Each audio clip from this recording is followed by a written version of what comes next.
Hello everyone. Previous class में हम लोगों ने पढ़ा था ऑप्टिकल आइसोमेरिज्म का कुछ पोर्शन, जिसमें हमें आज एक्सप्लेन करना है एसिमेट्रिक कार्बन और कायरल कार्बन। अब ये एसिमेट्रिक कार्बन या कायरल कार्बन का मतलब क्या है और इसकी शुरुआत कहाँ से हुई है वो मुझे देखना है, ठीक है ना। तो एक साइंटिस्ट थे Louis Pasteur. Pasteur Louis Pasteur was experimenting with sodium ammonium citrate. Is the name of chemical compound sodium ammonium citrate. एक चीज ध्यान रखना, यहीं से कायरल कार्बन की शुरुआत हुई है, यहीं से मॉडर्न स्टीरियो केमिस्ट्री की शुरुआत हुई है और यहीं से इनैंशियोमर्स की भी शुरुआत हुई है, क्योंकि इससे पहले इनैंशियोमर्स किसी को नहीं पता थे। आइसोमर्स पता थे but they were not knowing about the enantiomers. और यहीं से 3 डायमेंशनल स्ट्रक्चरल अरेंजमेंट का भी डेवलपमेंट हुआ है। तो ब्रॉडली हम कहें कि जो मॉडर्न स्टीरियो केमिस्ट्री है, it is developed from the after the experiment of Lewis pasture, Seeley Bell, and Van 't Hoff. 3 scientists were there. One was Louis Pasteur, second was Seeley Bell, and Van 't Hoff. ये Van 't Hoff के बारे में आप जानते होंगे। ये Van 't Hoff वही scientist हैं जिन्होंने Van 't Hoff factor develop किया था। और बच्चे जब इससे रिलेटेड क्वेश्चन करना स्टार्ट करते हैं, आयनिक कंपाउंड्स में मॉलिक्यूलर मास कैलकुलेट करना है ना, इन चैप्टर सॉल्यूशन, तो वो वैन 't हॉफ फैक्टर ही कैलकुलेट करना भूल जाते हैं। ये वही वैन 't हॉफ है, ठीक है ना। तो लेट्स स्टार्ट विद एसिमेट्री और कायरल कार्बन। एसिमेट्री का मतलब क्या है? जिसमें सिमेट्री ना हो, जिसमें सिमेट्री ना हो। और कौन कौन सी सिमेट्री होती है यहां पे? One is the plane of symmetry. What is plane of symmetry? And second one is the axis of symmetry. पहले इन दोनों को समझ लेते हैं, उसके बाद आता है फिर से लुईस पास्चर में। प्लेन ऑफ सिमेट्री का मतलब है कि कोई एक मॉलिक्यूल है, इसको आप किसी ऐसे पोजीशन से काटो जिससे क्या हो कि the upper half is identical to the lower half. जैसे ये आपके पास में बड़ा सा स्ट्रक्चर है सी को अगर हम यहां से मिडिल से कट कर दें तो क्या होगा? The upper half of this C is identical to the lower half. ठीक, तो जिस प्लेन से कट रहे हैं, जिस पोजीशन से हम इस सी को कट कर रहे हैं, उसको बोलते हैं हम कौन सा प्लेन? Plane of symmetry. मतलब एक पर्टिकुलर प्लेन जहां से दो आइडेंटिकल हाफ पोर्शंस मिलते हैं। ठीक, और दूसरा है कौन सा? Axis of symmetry. Axis of symmetry का मतलब है कि एक कोई पर्टिकुलर मॉलिक्यूल है आपके पास में। क्या है? Particular molecule. इसकी ये मिरर इमेज बन गई, तो मिरर इमेज कुछ इस तरह से बनेगी।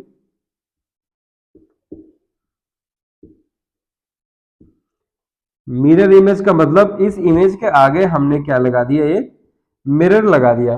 तो ये जो मिरर है ये क्या करेगा? इस पेरेंट इमेज को कन्वर्ट कर देगा, ठीक है ना, into identical but opposite.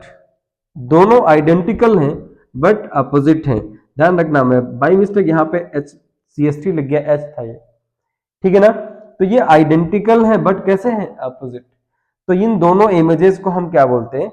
Mirror image. जैसे आप शीशे के सामने ये राइट वाला कान पकड़ के खड़े हो, तो तो मिरर में जो इमेज बनेगी आपकी, उसमें क्या लगेगा कि आपने लेफ्ट वाला कान पकड़ा है। ठीक, तो they are such type of structures are known as mirror image of each other. ठीक, अब क्या होगा देखो, these two are the mirror image of each other but non identical, identical नहीं है। यहां पे OH राइट हैंड साइड में है, इस पे OH लेफ्ट हैंड साइड में।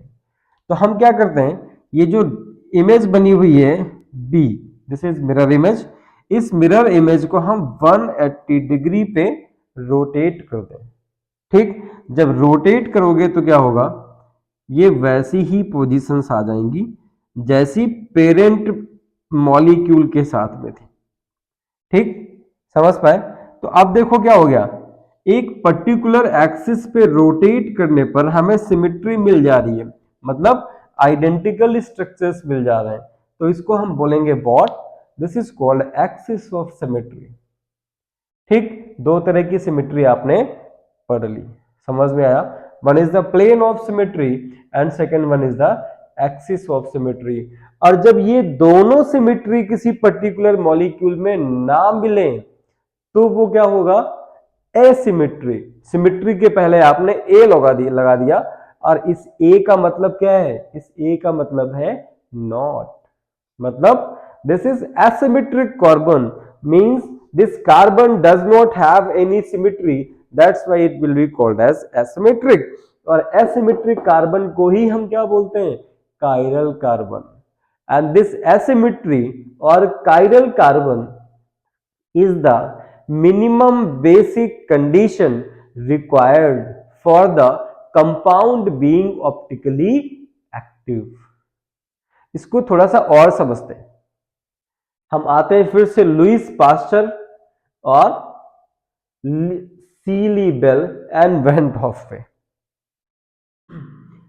Lewis pasture was experimenting with sodium ammonium citrate। देखना, ली बेल और ये जो वैन हॉफ है इनकी हम अलग से बात करेंगे। सोडियम अमोनियम सिट्रेट की स्टडी कर रहे थे कौन, लुईस पास्चर। तो लुईस पास्चर ने ऑब्जर्व किया कि सोडियम अमोनियम सिट्रेट की दो टाइप का ऑप्टिकल रोटेशन मिल रहा है।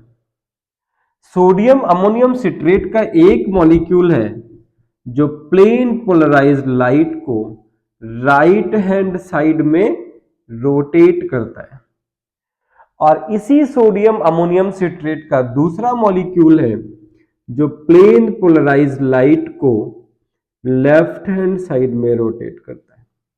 मतलब एक जो मॉलिक्यूल है वो कौन सा है, डेक्स्ट्रो रोटेटरी है। मैं बता चुका हूं पहले, डेक्स्ट्रो रोटेटरी मतलब ऐसा कंपाउंड जो प्लेन पोलराइज्ड लाइट को राइट हैंड साइड में या क्लॉकवाइज डायरेक्शन में रोटेट करे तो वो क्या हो जाएगा आपका, डेक्स्ट्रो रोटेटरी। और उसी मॉलिक्यूल का जो दूसरा अरेंजमेंट है, क्योंकि अरेंजमेंट डिफरेंट होगा, तो वही मॉलिक्यूल प्लेन पोलराइज्ड लाइट को लेफ्ट हैंड साइड में या इसको रोटेट करता है कैसे, एंटी क्लॉकवाइज। और इसी को हम बोलते हैं कि ये कंपाउंड्स कैसे हैं, such type of compounds are known as laevo rotatory compound.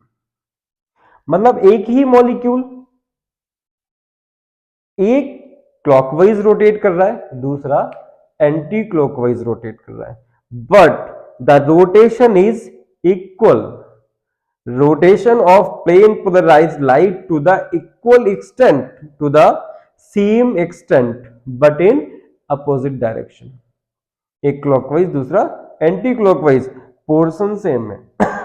दूसरा ध्यान रखना, दूसरी प्रॉपर्टी क्या थी, दूसरी प्रॉपर्टी थी कि ये जो सोडियम अमोनियम सिट्रेट है इनकी दोनों जो इमेजेस थी वो कैसी थी, they were mirror images and these mirror images were non superimposable। ये इमेजेस कैसी थी, नॉन सुपर इम्पोजेबल। अब नॉन सुपर इम्पोजेबल थी, मिरर इमेजेस थी, but they were optically active.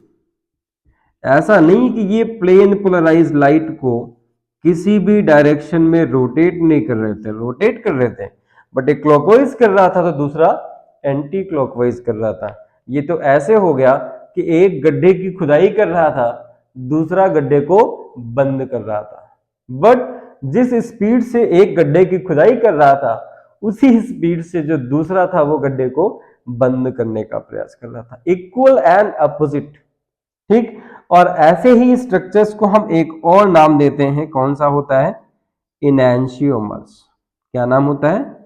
इनैंशियोमर्स। ये इनैंशियोमर्स और एक टर्म और है सेम टाइप का, डाइस्टेरियोमर्स, उसको हम अलग से डिस्कस करेंगे, ठीक है। उसके बाद क्या हुआ? लीस, सीली बेल एंड वैन हॉफ, इन्होंने बताया कि अगर हम ऑर्गेनिक कंपाउंड्स की ऑप्टिकल आइसोमेरिज्म की बात कर रहे हैं, जहां पे टू सेम टाइप के स्ट्रक्चर्स हैं, टू आइडेंटिकल स्ट्रक्चर्स हैं, but the difference in the what? Difference in the optical rotation, ठीक।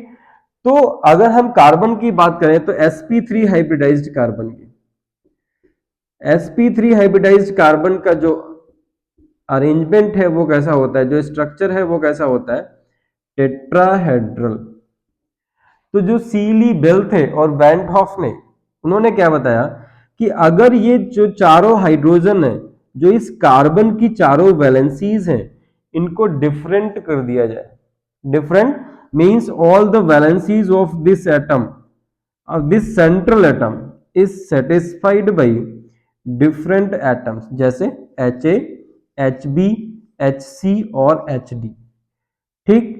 ये चारों एटम्स कौन से हैं? डिफरेंट एटम्स हैं, ठीक। इन मैंने ध्यान रखना, एच एच मत समझिएगा, H A, H B, H C, H D, ये हमने चारों डिफरेंट कर दिए। अब इन डिफरेंट एटम्स के अरेंजमेंट की वजह से जो ऑप्टिकल रोटेशन होगा, ठीक है ना, उसी को हम क्या बोलेंगे? ऑप्टिकली एक्टिव कंपाउंड, ठीक। तो ऐसे carbon atoms whose all the four valencies are satisfied by different atoms is known as asymmetric carbon। इसी को हम एसिमेट्रिक कार्बन बोलते हैं और इसी को हम बोलते हैं कायरल कार्बन, ठीक।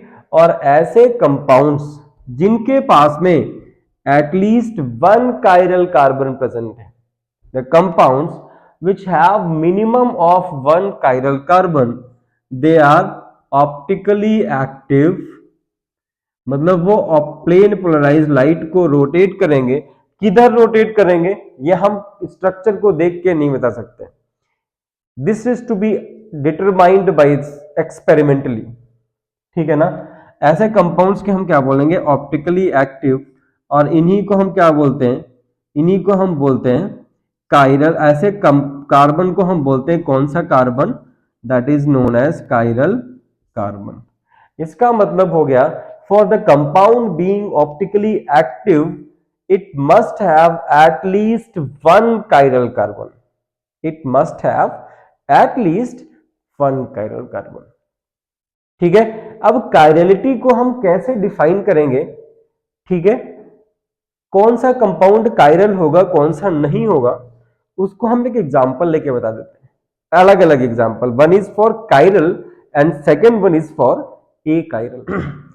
अब देखो इसका मतलब हो गया कि chirality is responsible for the optical activity of the compound. किसी भी कंपाउंड को ऑप्टिकली एक्टिव होने के लिए क्या चाहिए? एसिमेट्री चाहिए, मतलब कोई भी सिमेट्री प्रेजेंट ना हो, मतलब कायरल कार्बन चाहिए। और अगर कायरल कार्बन होगा तो वो non super imposable mirror images की फॉर्मेशन करेंगे। तो इसका मतलब हम नेक्स्ट आपको बताने वाले हैं क्या? Super imposable and non super imposable. Super imposable का मतलब कि जैसे ये पेन है हमारे पास में, मार्कर, इसको अगर हम कैप हटा दें और उसके बाद इसको हम कट करें तो जो इसका आधा होगा वो दूसरे आधे का आइडेंटिकल होगा, एग्जैक्टली आइडेंटिकल, ठीक है ना। तो उसको हम क्या बोलेंगे, सुपर इम्पोजेबल।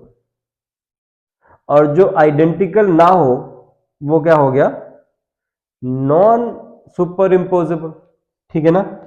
तो पहले सुपर इम्पोजेबल का एग्जांपल लेते हैं कि जैसे आपके पास में एक ये टम्बलर है, एक बीकर है, टम्बलर छोड़ो, बीकर है, थोड़ा सा बड़ा बना दिया मैंने। अब इस बीकर को आप मिडिल से कट कर लो, तो देखो जो ए है वो बी के आइडेंटिकल होगा कि नहीं होगा, है ना। यहां पे दो इमेजेस बनेगी, one is A and second one is B. तो A is identical to B. अगर ए को हम बी को हम ए के ऊपर रख दें तो आइडेंटिकल होगा ना, आइडेंटिकल होगा मतलब कौन सा स्ट्रक्चर है, सुपर इम्पोजेबल, ठीक है। तो अब देखो एक एग्जांपल ले लेते हैं कि जैसे आपके पास में मीथेन है, मीथेन को, मीथेन के आगे हम मिरर रख दें तो मीथेन का जो मिरर इमेज बनेगा वो कुछ ऐसा ही तो बनेगा। अब इसको उठाओ और इसके ऊपर रख दो तो सारे एटम एक जैसे हैं, तो कैसा हो जाएगा, these two structures will be super imposable. और जो सुपर इम्पोजेबल हैं वो कैसे हैं, ऐसे जो कंपाउंड जो सुपर इम्पोजेबल हैं वो ए कायरल हैं, और जो ए कायरल हैं वो कैसे हैं, ऑप्टिकली एक्टिव और इनएक्टिव, ऑप्टिकली इनएक्टिव। मतलब if a plane polarised light is passed through such type of substance, they neither rotate the plane polarized light in clockwise direction or anti-clockwise direction. They will not rotate the plane polarized light either RHS or LHS. तो ये कैसे हो जाएंगे, optically inactive and A chiral, ठीक। या इसको हम देसी भाषा में बोलें या दूसरी लैंग्वेज में बोलें तो ये कैसे हो जाएंगे, सिमेट्रिकल।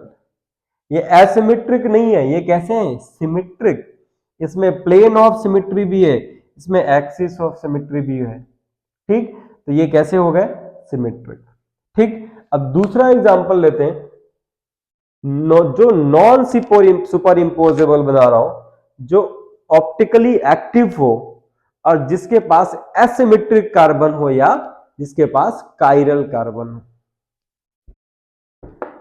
तो एग्जाम्पल लेते हैं, कार्बन लिया, एक OH लगा दिया, एक तरफ CH3 लगा दिया, एक H लगा दिया और एक तरफ C2H5 लगा दिया। अब इस कार्बन की जो चारों वैलेंसीज हैं they are satisfied by different type of atoms या एटम और ग्रुप ऑफ एटम्स, ठीक। तो ये कार्बन कौन सा हो गया, कायरल कार्बन, ठीक। कैसे, अगर इसकी हम मिरर इमेज बनाए, इसके आगे हमने एक मिरर लगा दिया तो इसका स्ट्रक्चर कुछ कैसे बनेगा, इस तरह से CH3 C2H5 एंड H। अब इस मिरर इमेज को इसके ऊपर अगर हम सुपर इंपोज करें तो देखो क्या होगा, CH3 हो सकता मैच कर जाए क्योंकि मैंने 2D स्ट्रक्चर बनाया है, 3D नहीं बनाया। अभी 3D बना के दिखाता हूं, C2H5 मैच कर जाएगा बट H और OH नहीं बनेगा। तो such type of images are known as non superimposable. कौन सी, नॉन सुपर इम्पोजेबल। और जो नॉन सुपर इम्पोजेबल होते हैं वो कैसे कंपाउंड्स होते हैं, वो कैसे मॉलिक्यूल्स होते हैं, कायरल। और वो कैसे होते हैं, एक बार फिर से बताओ, वो कैसे होते हैं, एसिमेट्रिक। अब इसका हम 3D स्ट्रक्चर देखते हैं क्योंकि यहां से मुझे, क्योंकि हम ऑप्टिकल आइसोमेरिज्म पढ़ रहे हैं तो ऑप्टिकल आइसोमेरिज्म में 3 dimensional arrangements of atoms around the chiral carbon की बात करते हैं, ठीक। ये तो है 2D, तो 3D देख लेते हैं। देखो OH H, यहां पे ये जो है ये आपकी तरफ है, कौन सा है, C2H5, और दूसरा जो है वो इस बोर्ड के पीछे की तरफ है, ये 3 डाइमेंशनल स्ट्रक्चर है किसका, ब्यूटेन 2 ऑल का। अब इसके आगे जब मिरर लगा दोगे तो ये कुछ इस तरह से बनेगा, CH3 C2H5 and H. This one is structure A and this one is structure B. Structure A and B are mirror images of each other. ठीक, अब अगर इसमें मुझे चेक करना है कि ये कायरल है कि नहीं है, ये कंपाउंड जो है, ये कंपाउंड, ये मॉलिक्यूल कायरल ही है कि नहीं है, तो इसको हम रोटेट कर देंगे किसमें, 180 डिग्री पे। क्योंकि देखो इस मॉलिक्यूल को हम कहां से कट करें, कहीं से भी कट करने का चांस नहीं है, और अगर हम इसको कट करते हैं कहीं से तो half the molecule, the first half of the molecule will not be identical to the second half of the molecule. ठीक, मतलब यहां पे क्या है, प्लेन ऑफ सिमेट्री नहीं मिलेगी। तो हम चेक कर रहे हैं एक्सिस ऑफ सिमेट्री। मॉलिक्यूल को रोटेट कर दीजिए 180 डिग्री। जब रोटेट करोगे तो ये वाला जो OH है ये ऐसा हो जाएगा, मतलब फर्स्ट के आइडेंटिकल हो जाएगा, ये हो जाएगा OH, यहां से जुड़ा हुआ है कार्बन H। अब देखो यहां पे एक कंडीशन क्या होगी कि जहां पे CH3 था वहां पे C2H5 हो जाएगा, और जहां पे C2H5 है वहां पे CH3 हो जाएगा। तो ये हो जाएगा यहाँ पे C2H5, यहाँ पे हो जाएगा CH3। This one is structure C। Now after rotating this B molecule up to 180 degree you will find structure number C, and this structure C is not identical to the structure A. See the difference in the C2H5 and CH3 groups. Means structure C is non superimposable to the structure A. जब आप इस structure को उठा के इसके ऊपर रखोगे तो CH3 और C2H5OH में डिफरेंस हो जाएगा। एक में CH3 बाहर की तरफ है towards you, and in second structure it is away from you, behind the board, white board. ठीक, तो such type of structures will be called as non superimposable mirror images, and these non superimposable mirror images are chiral, or this one is asymmetric। ये asymmetric है, और asymmetric होंगे तो optically active होंगे, क्योंकि आपने पढ़ा कि अगर एसिमेट्रिक है तो asymmetry is responsible for the chirality, is responsible for the optical activity of the molecule. ये मॉलिक्यूल की ऑप्टिकल एक्टिविटी के लिए रिस्पॉन्सिबल है कि ऐसा मॉलिक्यूल जिसमें प्लेन ऑफ सिमेट्री नहीं है, जिसमें एक्सिस ऑफ सिमेट्री नहीं है, वो कायरल है, वो एसिमेट्रिक है, और जिसमें ये सारी चीजें हैं वो कैसा है, ए कायरल है और सिमेट्रिक है। गेटिंग, यहां तक समझ में आ रहा है।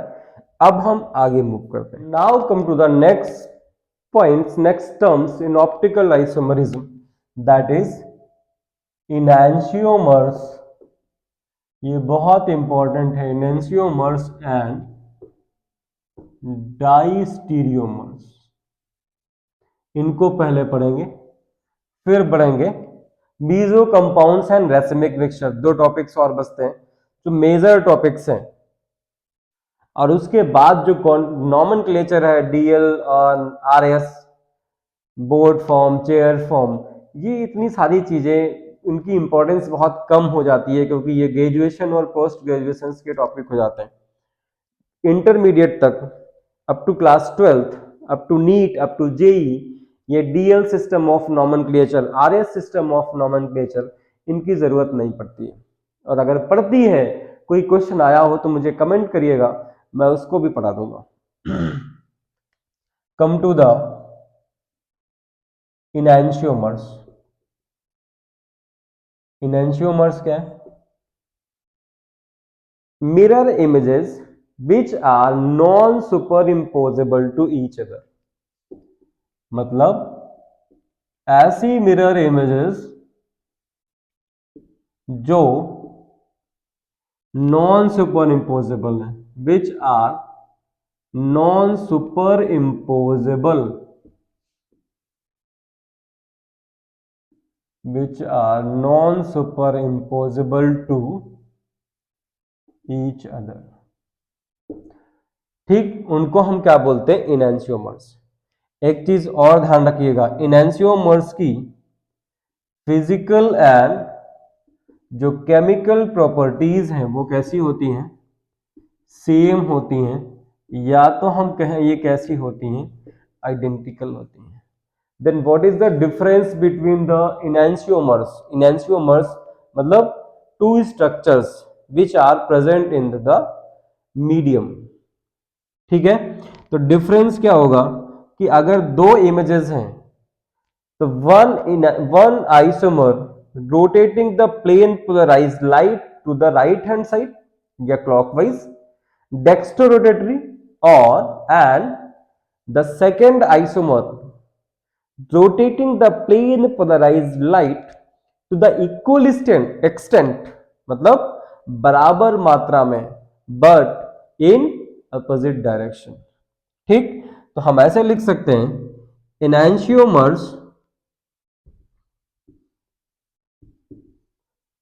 enantiomers rotate the plane polarized light to equal extent, लेकिन क्या होगा? But in opposite direction. ठीक, तो ऐसे कंपाउंड्स को हम क्या बोलते हैं? इनैंशियोमर्स। और इनैंशियोमर्स ही रेसिमिक मिक्सचर्स की फॉर्मेशन करते हैं। अगर इनैंशियोमर इक्वल प्रोपोर्शन में प्रेजेंट है, इक्वल क्वांटिटीज में प्रेजेंट है, तो the first isomer will cancel out the rotation caused by the second isomer। तो उसकी वजह से रेसिमिक मिक्सचर्स बनते हैं, जो हमें अगला टॉपिक बताने वाला। तो ये समझ में आ गया। एक इसका एग्जांपल ले लेते हैं इनैंशियोमर्स का। जैसे कार्बन अभी लिया था OH, अब OH नहीं लेते, इस बार यहाँ पे Br ले लेते हैं, यहाँ पे CH3 ले लिया, यहाँ पे C2H5 ले लिया, यहाँ पे C3H7 ले लिया। ठीक, तो देखो इस कार्बन की चारों वैलेंसीज डिफरेंट एटम्स के द्वारा सेटिस्फाइड है, डिफरेंट ग्रुप ऑफ एटम्स के द्वारा सेटिस्फाइड है, तो उनको हम क्या बोलते हैं? Chiral carbon. तो ये कौन सा कार्बन है जो स्टार लगाया मैंने? ये कायरल कार्बन है। कायरल कार्बन को हम रिप्रेजेंट करते हैं बाई एस्टेरिस्क। ठीक, और सपोज ये जो फर्स्ट स्ट्रक्चर है ये डेक्स्ट्रोरोटेटरी है। ये कैसा है? डेक्स्ट्रोरोटेटरी, मतलब ये प्लेन पोलराइज्ड लाइट को क्लॉकवाइज रोटेट करता है, आरएचएस में रोटेट करता है, राइट हैंड साइड में। अगर इसके आगे हम मिरर इमेज लगा दें, ठीक, ये मिरर इमेज तो मैं आपको समझाने के लिए बता रहा हूं, सॉल्यूशन में ये और इसका मिरर इमेज दोनों फिजिकली प्रेजेंट होते हैं। ठीक है ना, दोनों कैसे प्रेजेंट होंगे? फिजिकली प्रेजेंट होंगे। तो इसका जो मिरर इमेज बनेगा वो ये बनेगा, यहां पे हो गया C3H7 CH3 और यहां पे C2H5। ये भी कायरल है, ऑप्टिकली एक्टिव है, ये भी कायरल है, ऑप्टिकली एक्टिव है। ठीक, तो ये दोनों एक दूसरे के जो मिरर इमेजेस हैं इनको हम क्या बोलते हैं? They are known as enantiomers. अब ये जितना क्लॉकवाइज प्लेन पोलराइज्ड लाइट को रोटेट कर रहा होगा, उतना ही ये वाला जो मॉलिक्यूल है that is identical to the first one will rotating the plane polarized light to the anti-clockwise direction और equal amount में। ठीक, तो अगर ये दोनों बराबर मात्रा में प्रेजेंट है, इक्वल क्वांटिटीज में प्रेजेंट है, इक्विमोलर सॉल्यूशन है, और इन दोनों का एंगल ऑफ रोटेशन भी सेम है। एंगल ऑफ रोटेशन कौन बताएगा? पोलरीमीटर, है ना, पोलरीमीटर। तो अब अगर इनका एंगल ऑफ रोटेशन भी सेम है और इनकी कॉन्सेंट्रेशन भी सेम है, तो ऐसा सॉल्यूशन क्या हो जाएगा? इनके पास कायरल कार्बन होने के बावजूद जो रिजल्टिंग सॉल्यूशन होगा वो कैसा होगा? ऑप्टिकली इनएक्टिव होगा। ठीक है ना, क्योंकि ये भी 50% सॉल्यूशन में प्रेजेंट है और ये भी 50% सॉल्यूशन में प्रेजेंट है। इसके द्वारा जो रोटेशन होगा that will be cancelled out by this molecule. ठीक, समझ पा रहे हो? तो इसको हम क्या बोलेंगे, इस तरह के मिक्सचर्स को हम बोलेंगे racemic mixture. 50% D isomer and 50% L isomer present in the solution. So the rotation caused by the first isomer या first enantiomer will be cancelled out by the second one or will be cancelled out by the mirror image. तो ऐसे mixtures को हम क्या बोलते हैं, मैंने यहीं पे बता दिया है आपको, इसको क्या बोलते हैं, रेसिमिक मिक्सचर्स। और रेसिमिक मिक्सचर्स ऑप्टिकली कैसे होंगे, इनएक्टिव। अलग अलग ये दोनों कैसे हैं, ऑप्टिकली एक्टिव। बट अगर ये एक साथ दोनों सॉल्यूशन में होंगे तो ये क्या सॉल्यूशन कैसा बनेगा, optically inactive. Why, because the rotation caused by this molecule will be cancelled out by the rotation caused by this molecule. क्योंकि दोनों एक ही सॉल्यूशन में इक्वल क्वांटिटीज में प्रेजेंट हैं and that angle of rotation दोनों का सेम है but in opposite direction. ठीक, तो ये एक दूसरे के एनेंशियोमर्स भी हैं और अगर ये इक्वल क्वांटिटीज में प्रेजेंट है तो ये रेसिमिक मिक्सचर्स भी हैं और रेसिमिक मिक्सचर्स ऑप्टिकली इनएक्टिव हो जाएंगे। ठीक है, समझ। कम टू द डाइस्टीरियोमर्स। डाइस्टीरियोमर्स क्या होता है, अगर इसकी हम डेफिनेशन लिखें तो हम लिखेंगे structures which are not the mirror images to each other। मतलब ऐसे स्ट्रक्चर्स जो एक दूसरे के मिरर इमेज नहीं है उनको क्या बोलते हैं, डाइस्टीरियोमर्स। अब यहां पे हम एक ही एग्जांपल लेंगे and that is tartaric acid. Tartaric acid का फॉर्मूला होता है OH HC HOH and COOH। This is the formula of tartaric acid. कहां प्रेजेंट होता है ये टार्टरिक एसिड, कहां प्रेजेंट होता है टार्टरिक एसिड भाई, टैमरिंड में। इमली जो खाते हो, जो इमली का पानी पीते हो, बतासे खाते हो, गोलगप्पे खाते हो, उसमें जो होता है ना, जो महंगा वाला गोलगप्पा होता है वो यही देता है। कई सारे तरह के पानी बना रखा, नींबू वाला, इमली वाला और वगैरह वगैरह, लहसुन वाला, है ना, वो यही देता है। एक्चुअली क्या है, इमली तो प्रेजेंट, अब इमली तो अब भारत देश से खत्म हो गई, लगभग है ही नहीं, बहुत कम है, पुराने पेड़ बचे ही नहीं और नए किसी ने लगाए नहीं। तो दिस इज प्रिपेयर्ड सिंथेटिकली और भाई आप खा खा के जो है चटकारे मारते हो। तो ये टार्टरिक एसिड है। अगर इसका हम मिरर इमेज बनाएं, यहां पे आपने मिरर लगा दिया, मिरर इमेज बनेगा तो ये बनेगा HC एंड COOH। ये हमने मान लिया स्ट्रक्चर फर्स्ट है, ये हमने मान लिया स्ट्रक्चर सेकंड है। बताओ ये स्ट्रक्चर फर्स्ट और सेकंड एक दूसरे के क्या हैं, they are enantiomers to each other, क्योंकि दोनों के पास दो कायरल कार्बन है, ऑप्टिकली एक्टिव है। ठीक, इनैंशियोमर्स है। अब देखो ये तो कार्बन से सिंगल बॉन्ड से जुड़ा हुआ है, मॉलिक्यूल को हम रोटेट कर देते हैं, तो जब मॉलिक्यूल को रोटेट कर दें तो ये कुछ इस तरह से बनेगा। जब हम मॉलिक्यूल को रोटेट कर देंगे तो ये कुछ इस तरह से बनेगा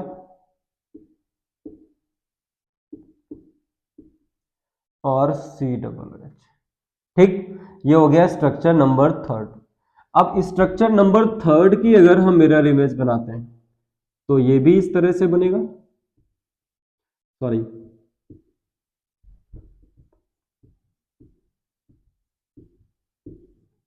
और COOH। This one is structure fourth.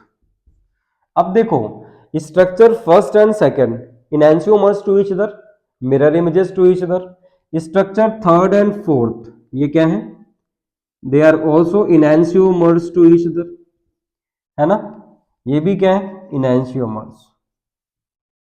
Now consider structure first and third. First और थर्ड क्या मिरर इमेज है, नो।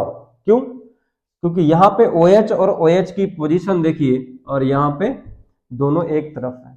ठीक, स्ट्रक्चर फर्स्ट एंड फोर्थ देखिए, अगेन दोनों कैसे हैं? Non identical. Structure second third and second, again non identical.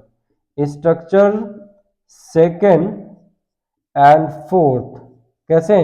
Non identical. या एक दूसरे के, ये जो इतने हमने लिखे ये एक दूसरे के मिरर इमेजेस नहीं है, तो इनको हम क्या बोलते हैं? इनको हम बोलते हैं डाइस्टीरियोमर्स। क्योंकि फर्स्ट और थर्ड मिरर इमेज नहीं है, सेकंड और थर्ड मिरर इमेज नहीं है, क्या है? डाइस्टीरियोमर। फर्स्ट और फोर्थ मिरर इमेज नहीं है, तो क्या है? Diastereomer. Second and fourth mirror image नहीं है, तो क्या है? डाइस्टीरियोमर्स। तो what are diastereomers? Structures which are not the mirror images of each other called डाइस्टीरियोमर्स। ठीक है, इतना समझ में आया? थोड़ा सा इरेज कर रहे हैं, वीडियो पॉज करके लिख लीजिए फटाफट।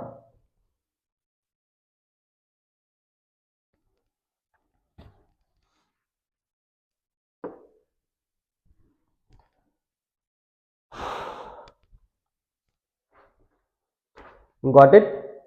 अब देखो यहां पे ये जो मॉलिक्यूल्स दिख रहे हैं आपको, structure third and structure fourth, अगर इस स्ट्रक्चर थर्ड को हम यहां से कट कर दें तो ये क्या हो जाएगा? ये एक पर्टिकुलर प्लेन से हम कट कर रहे हैं इसको, तो ये हो जाएगा प्लेन ऑफ सिमेट्री। अब देखो अगर इस मॉलिक्यूल को हम यहां से कट करते हैं तो ये जो upper half of the molecule है, ये जो मॉलिक्यूल है, this is identical to the lower half.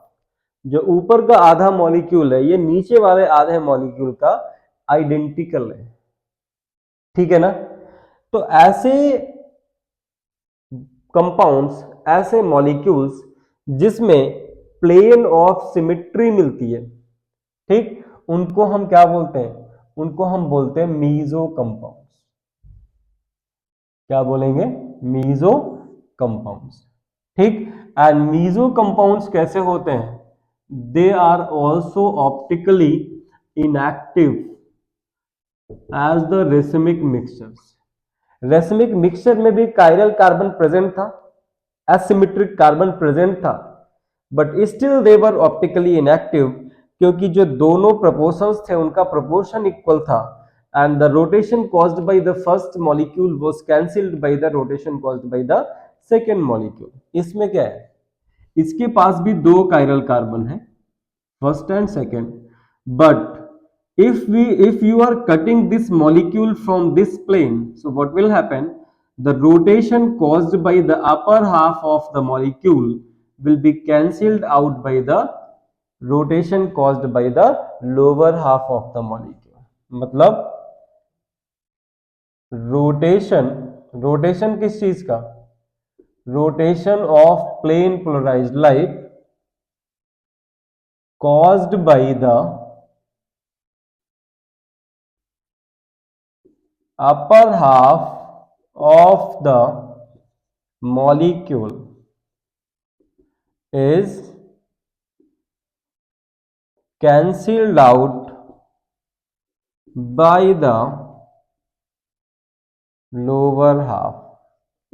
मतलब अगर जितना ये डेक्स्ट्रो रोटेशन करेगा उतना ही आधा मॉलिक्यूल जो है लीवो करेगा, और सेम यहां पे भी है। तो ये दोनों एक दूसरे के क्या हैं?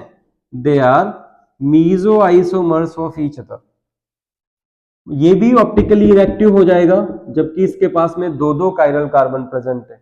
और क्यों ऑप्टिकली इनएक्टिव हो जाएगा? क्योंकि इसके पास क्या मिल गई? Plane of symmetry. यहां पर भी क्या मिल गया? Plane of symmetry. ठीक, मैंने पहले ही बताया था कि अगर मॉलिक्यूल में सिमेट्री मिल जा रही है, ईदर प्लेन ऑफ सिमेट्री और एक्सिस ऑफ सिमेट्री, तो मॉलिक्यूल कैसा हो जाएगा? Asymmetric, achiral, optically inactive. और ऐसा मॉलिक्यूल जो जिसमें सिमेट्री नहीं है, जो काइरल है, जो एसिमेट्रिक है, वही ऑप्टिकली एक्टिव है, वही प्लेन पोलराइज्ड लाइट को रोटेट करेगा ईदर इन क्लॉकवाइज डायरेक्शन और in anticlockwise direction. Clockwise rotate कर रहा है तो डेक्स्ट्रो रोटेटरी हो जाएगा, और अगर एंटी क्लॉकवाइज रोटेट कर रहा है तो लीवो रोटेटरी हो जाएगा। ठीक, तो ये मेजर पार्ट मैंने आपको पढ़ा दिया है ना। इन्वर्जन एंड रेसेमाइजेशन, रेसेमिक मिक्सचर्स की जो फॉर्मेशन होती है उसी को हम रेसेमाइजेशन बोलते हैं। दोनों मैंने आपको तभी पढ़ा दिए थे जब मैंने SN1 और SN2 पढ़ाया था आपको। और लास्ट में एक चीज और कहना चाहूंगा कि अगर पढ़ के मजा आ गई तो दबा के लाइक कर दो, और ऐसा लाइक करो कि लाइक होते ही चला जाए, शेयर भी कर दो। बहुत बहुत धन्यवाद। इससे रिलेटेड जो और वीडियोस होंगे मैं आपको आगे देता रहूंगा, और आपको एक वादा करता हूं कि जो 2 वीडियोस मैंने ऑप्टिकल आइसोमेरिज्म के बनाए उनका एक शॉर्ट वीडियो भी दूंगा मैं आपको, 1 शॉट, जिसमें कंप्लीट ऑप्टिकल आइसोमेरिज्म आपको मिलेगी। और उसके लिए आपको थोड़ा सा वेट करना पड़ेगा क्योंकि मुझे टाइम बहुत कम मिल पाता है। बहुत बहुत धन्यवाद। वीडियो को पूरा देखने के लिए स्पेशल धन्यवाद।